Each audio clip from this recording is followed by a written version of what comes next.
Hey, welcome to Restory Conversations. My name is Lisa Russell. I am a storywork coach and spiritual director here at Restory Counseling. And today we are joined by Michael Krommendyk. Michael is also a storywork coach and a pastoral counselor here at Restory. He specializes in time with pastors and full-time vocational ministers. He specializes in the Christian faith deconstruction and reconstruction, spiritual abuse, men's issues, shame and loss and grief. If you have not met Michael, let me just tell you, he is a beautiful human being who cares deeply and wants others to feel known, seen, and cared for, and he does it so well. Today, we are talking about the spiritual measuring stick. Thanks for joining us. Mikey, here we are Hey. having a conversation. Yes. For those of you who don't know Michael Krommendyk, I like to refer to him as Mikey. Mm-hmm. And you, Lisa, are one of the very few who I will, quote, allow to call me that. So yeah, just some special friends in your life, right? Like that you have, and certainly you are one of those. So I'll take it for now. Well, thank you. What an honor. What an honor. Even if you said, I would really like you to call me Michael, I'd be like, okay, Mikey. You would. Yeah, no, we totally have the brother-sister kind of, like, not churchy brother-sister, but like literal, like, brother-sister vibes, which I really Absolutely. enjoy. And I love it. I'm here for all of it. And so glad that you agreed to have a conversation with me and sort of trust me today Yeah, we'll see. in having this conversation. Thanks so much for being willing. I know you're super busy and whatnot, but to take out a little bit of time for these Restory conversations, just great to have you here. Tell me a little bit about yourself.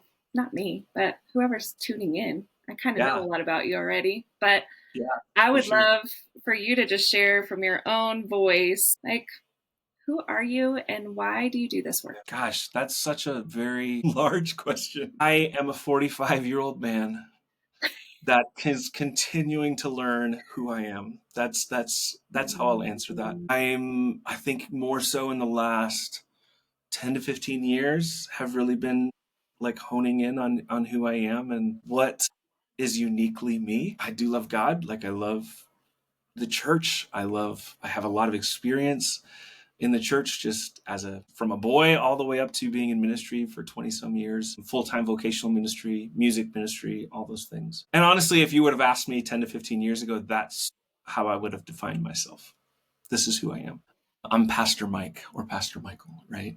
Not And sorry, not not Pastor Mikey, because I've only gotten to know that version of myself really in the past several years. So yeah, that's what I mean by like discovering this goodness and this glory of who all of this is, right? Like one of the things we say at Restory, which I love, is that we are all the ages we have ever been, right? Yeah. So I am little Mikey with the tape in the middle of his glasses that would always like get into trouble. I am also the young youth group kid who was like sold out for Jesus. I am the guy who was in ministry and all the things, right? I'm a father of 4, married to an amazing woman named Amy. I'm all those things, but like I'm really discovering who I am and the unique giftings and glories that he put inside of me. And so much of it, to lead to your second question, has come in this work. You know, me, first of all, and most prominently, doing the work myself and digging in and sitting in uncomfortable spaces that take me months and months and years to process. But also, like, that is why I do this. That is why I am willing to sit with people. And for whatever reason, God has put in me just that grace, I guess, and that ability to sit with people in the hard places, in the grief, in the shame, and just be curious about like, what if there's more to this story that we've told ourselves about who we are and about the way the world is. So the reason I do this work is because I believe in it. Like I've experienced it, and I get the opportunity to do it alongside of amazing people like you and so many others. Yeah, we really do have a great team. Well, and I love that you said, basically what Dan Allender says, and I kind of feel like a broken record here because I always quote it, but we really are only to take people as far as we're willing to go ourselves. And you really are testament to that. And it's been an honor to bear witness in like our relationship that to see how you've grown and come alive and reclaimed parts of yourself, including little Mikey. Right. So yeah. Thank you, Lisa. I appreciate that. I'm glad you're on our team. And today I invited Michael here because we're going to talk a little bit about what he calls the spiritual measuring stick. And you refer to that quite often. I've heard you refer to it. Tell us a little bit about what does that mean, the spiritual measuring? Yeah, and I don't know if that's an original term or if it's something I heard from somewhere else, but it's just this idea of how we learn to measure our spirituality, right?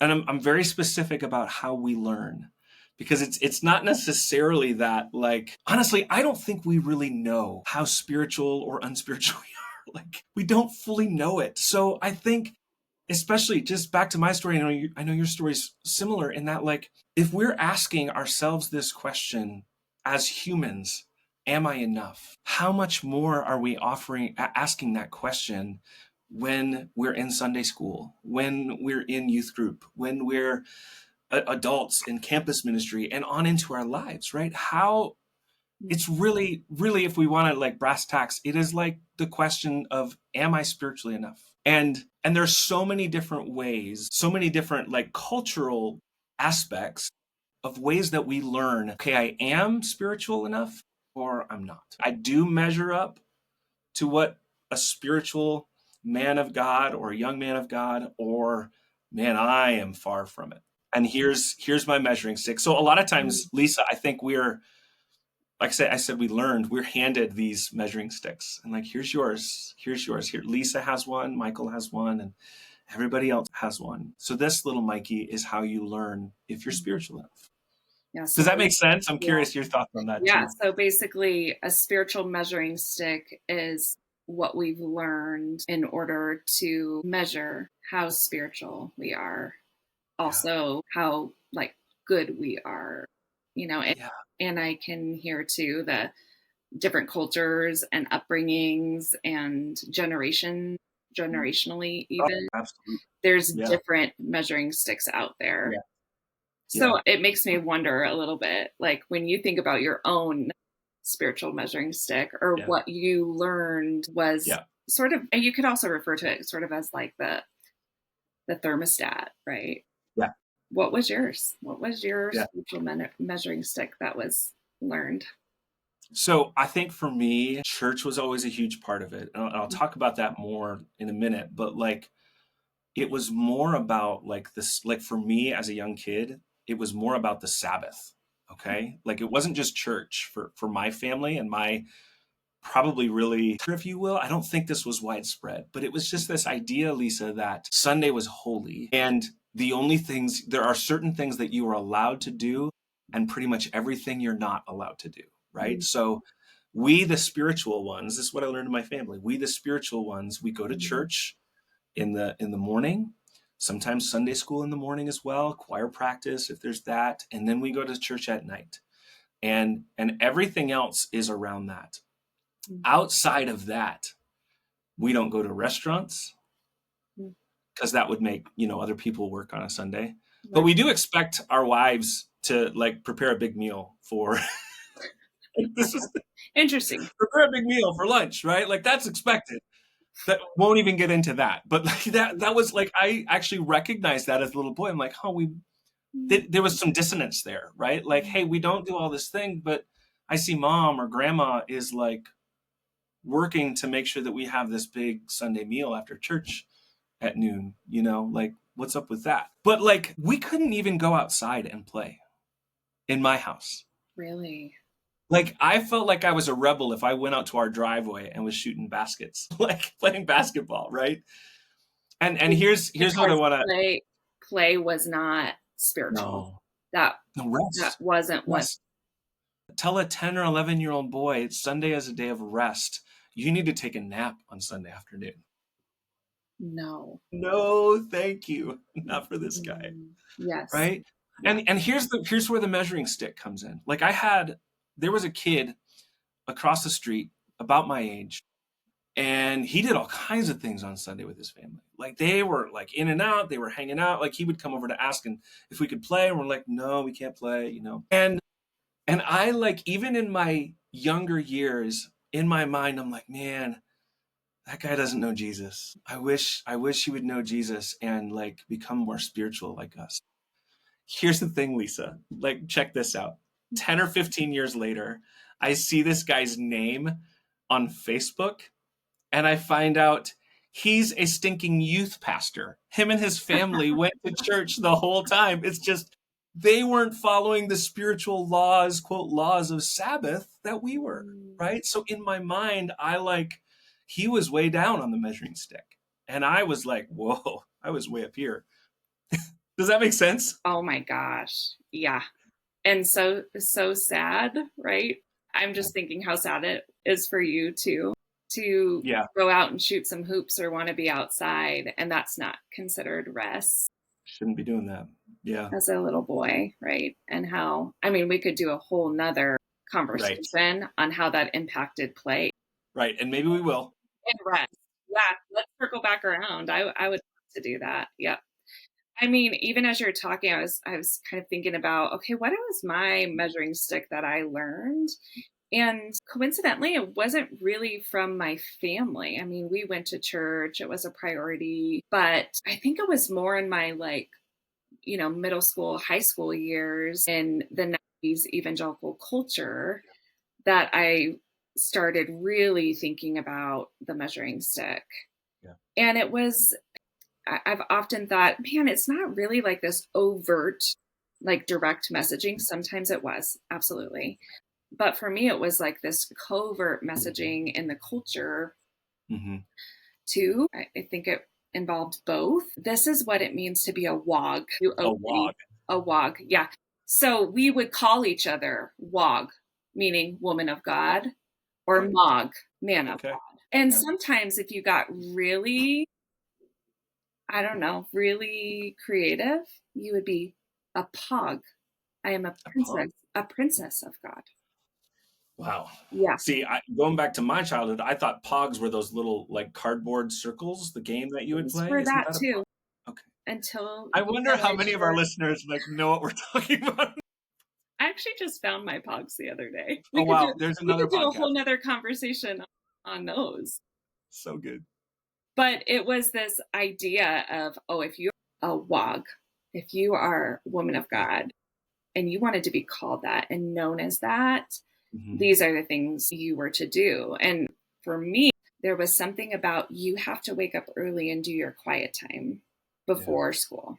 So, and it wasn't just you wake up and do your quiet time, but quiet time had its own measuring stick. How long are you doing quiet time? What's the order that you're doing quiet time in? Are you getting everything in? That included your reading your Bible and praying and journaling. It had to involve like all three of those things. Because if you were those like did you gain like notches on the stick in your mind, do you think? When totally. That was like all three of those were going back to that name, WOG, you are a WOG if you're doing if that's how you start your day. Yeah.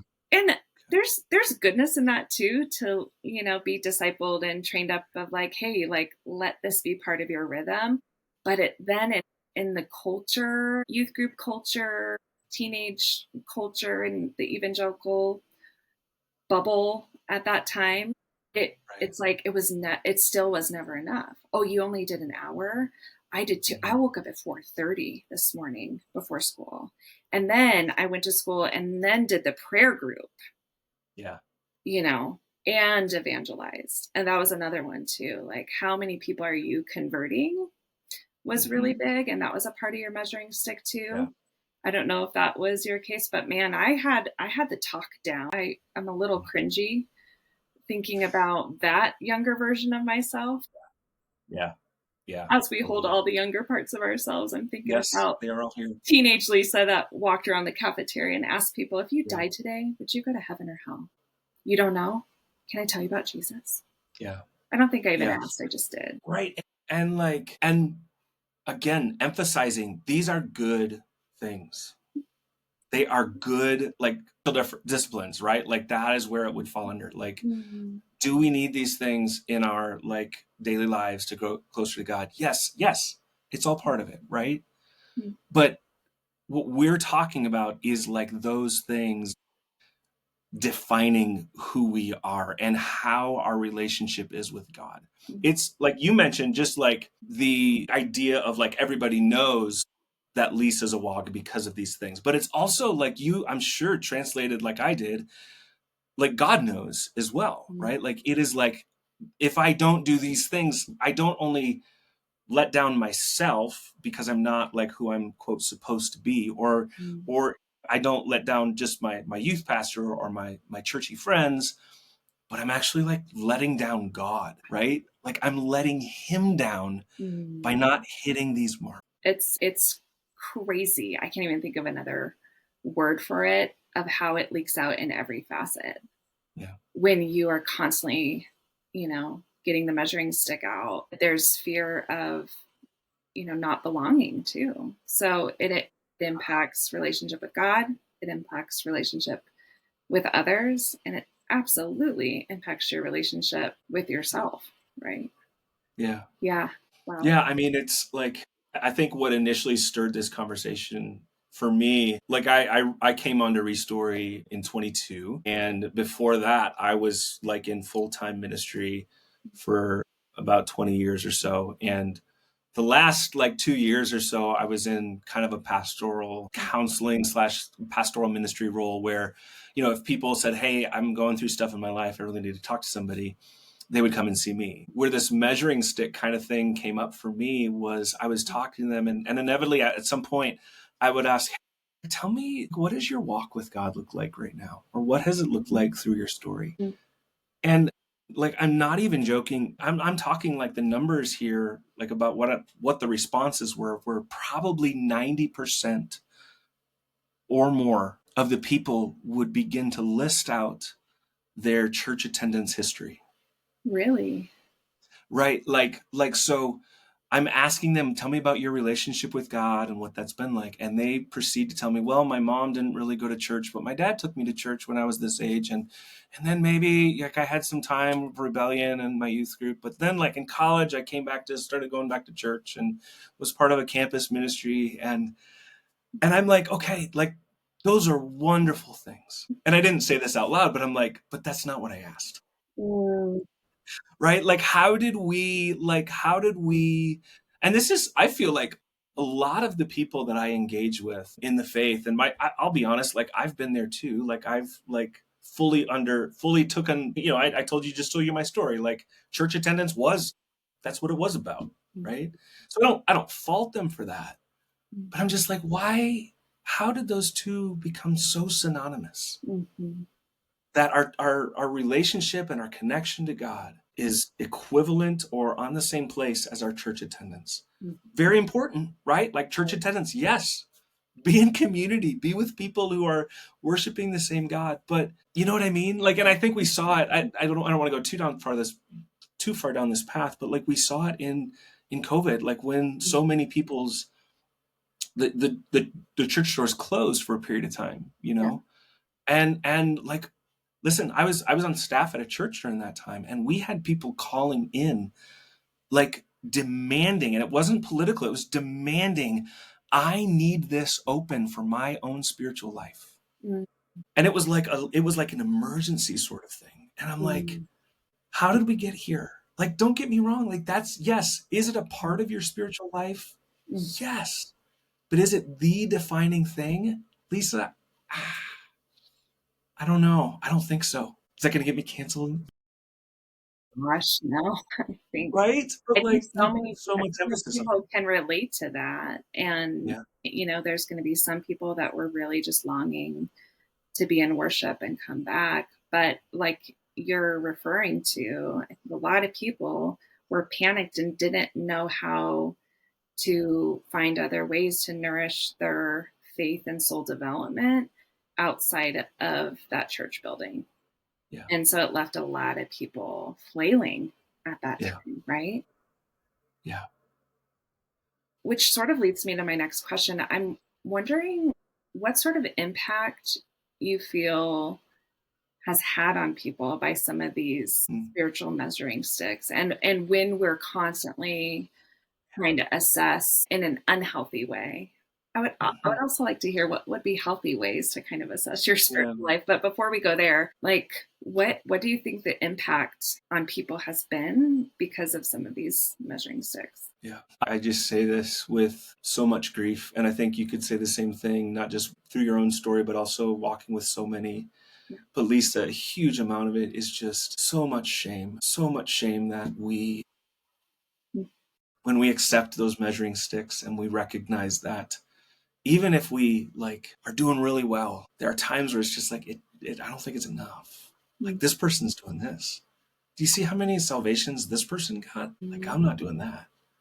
So because like even though we may be doing well in this or that discipline and we're developing that relationship with God, I think the comparison thing is what kills us in this area. Is like we have like a guest speaker that comes on and tells about his relationship with God, and suddenly we're like, oh, I guess I'm just not there.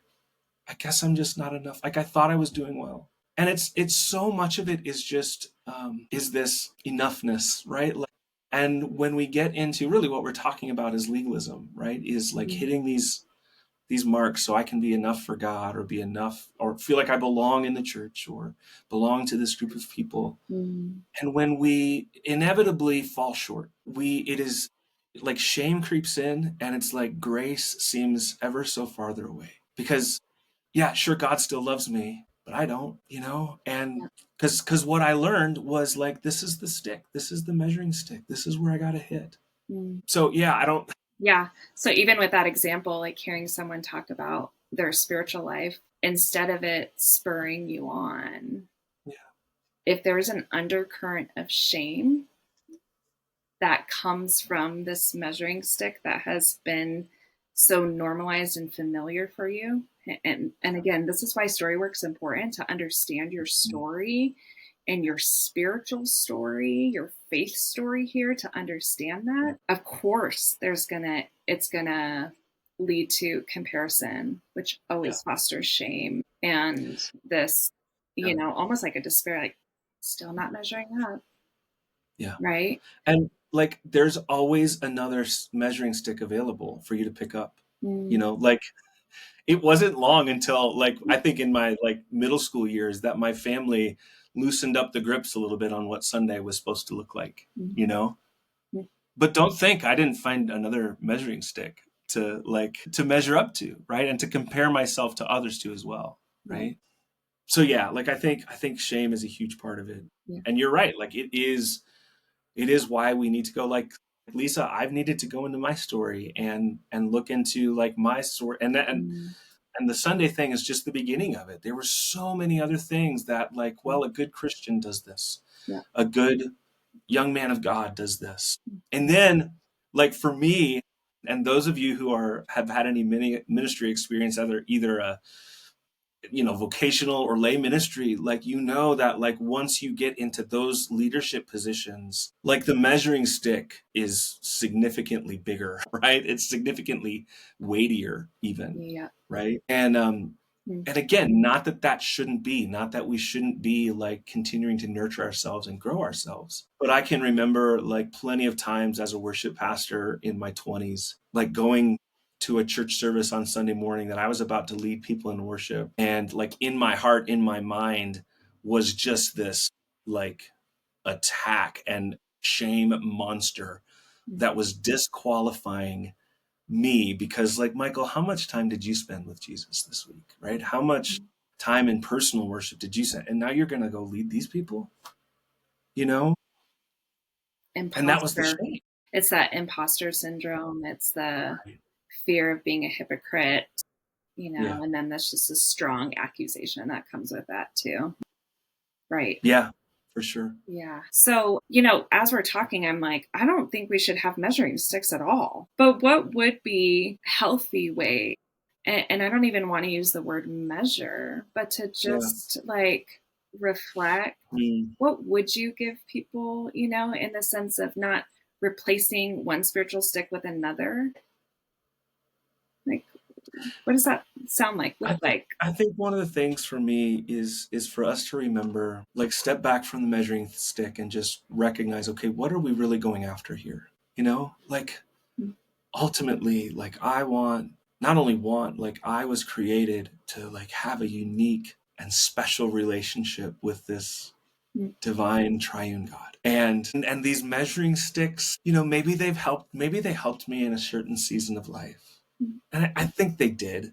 Lisa, like, they have, right? In a certain way. Like, again, this is all about having these relationships with these younger parts of yourselves, is you bless this part of you as well. That was like, but oh, Lisa, in her desire to be a woman of God, there was that heart that was so passionate. It was like, I want to do this right because I love him so much. And yes, there's these other external pressures as well, but like, I really love Jesus and I really want to love him well. Almost like I needed the stick to have some sort of framework to like belong. Yes. So like a huge amount, especially as we like are, further along in our faith, like maybe just releasing some of them and just saying, Jesus, this sounds so like from the pulpit. That's okay. But Bring it. just saying, like, Jesus, like, show me you, like, show me your heart, show me who you are. Right. Like, I have plenty of voices in my head telling me who I'm not and who I'll never be. And those, in some cases, those measuring sticks really played on those things, right? But Jesus, if I like fall into you and get to know myself more through your eyes, maybe those measuring sticks are going to look totally different. And it's not just about like, hey, did I mark these things? But I'm now having some self-awareness to look internally and say, where am I right now with God? And having grace on myself if I just feel like, you know what, I feel distant. And like being okay with that and like saying, God, why do I feel distant? And like maybe our prayers look a lot different, right? It feels like a complete posture shift. It does. As we lay down the measuring sticks, most of which have been handed to us. Yeah. And when we can recognize how harmful they have been and how they do not serve us and can actually really pull us away from God in some ways, right? Then it's this posture shift to tune in and turn in and be reminded who we are and whose we are. Right. And what is God inviting us into? Yeah. And not to like measure up to anything, Yeah. but because he delights in our intimacy with him. Yeah. It actually sounds a lot like a relationship, Doesn't it?